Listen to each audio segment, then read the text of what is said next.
السلام علیکم عزیز طلبہ، آج ہم 6 کلاس کی جو اسلامیات کا جو ہے سبق ہمارے پاس لاٹ تھا طارق بن زیاد، اس کا جو بقیہ حصہ ہے اس کے بارے میں آج پڑھیں گے ہم۔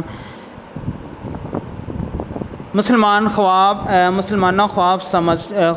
خوب سمجھ لو کہ اب تمہارے لیے واپسی کا کوئی راستہ نہیں ہے، دشمن تمہارے آگے ہے اور سمندر تمہارے پیچھے ہے۔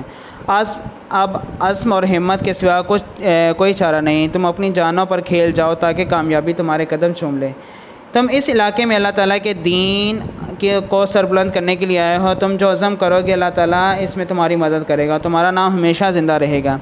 اگر میں مارا جاؤں تو آپس میں جھگڑا مت کرنا، اگر تم دشمن کو پیٹھ دکھاؤ گے تو قتل کر دیے جاؤ گے یا گرفتار ہو کر برباد ہو جاؤ گے۔ اللہ تعالیٰ کی راہ میں آگے بڑھو، جب میں حملہ کروں تو تم بھی دشمن پر ٹوٹ پڑو اور اس وقت تک دم نہ لینا جب تک یہ جزیرہ فتح نہ ہو جائے۔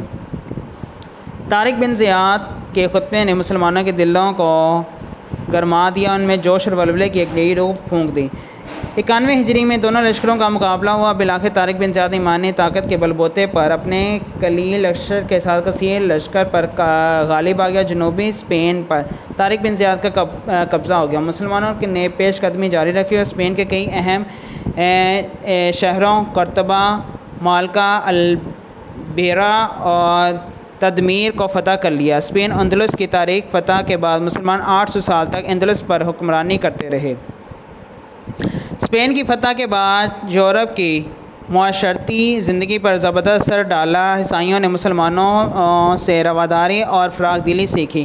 مسلمانوں کے حسن انتظام سے علاقے کے لوگوں کی حالت بہتر ہو گئی، وہ مسلمانوں کے زیر سایہ پرامن اور خوشحال زندگی بسر کرنے لگے۔ طارق بن زیاد 95 ہجری میں موسیٰ بن نصیر کے ساتھ دمشق آئے اور وہاں قیام کے دوران اس جہان فانی سے رخصت ہو گئے۔ اب اس کی مشق ایکسرسائز پہ دیکھتے ہیں۔ پہلا سوال ہے، طارق بن زیاد کے بارے میں آپ کیا جانتے ہیں؟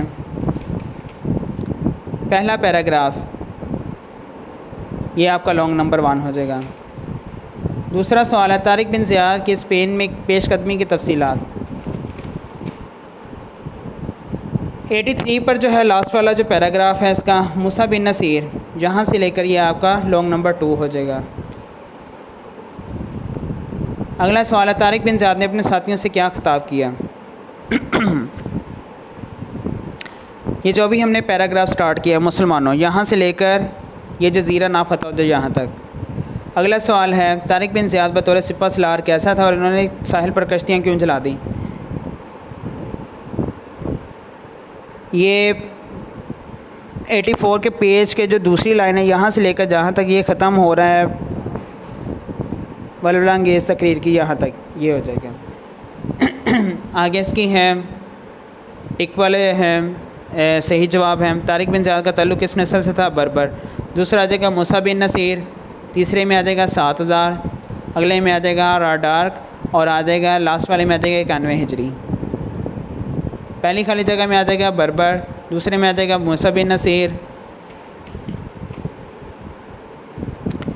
اور تیسری میں آ جائے گا جولین، اس سے اگلے والے میں آ جائے گا راڈارک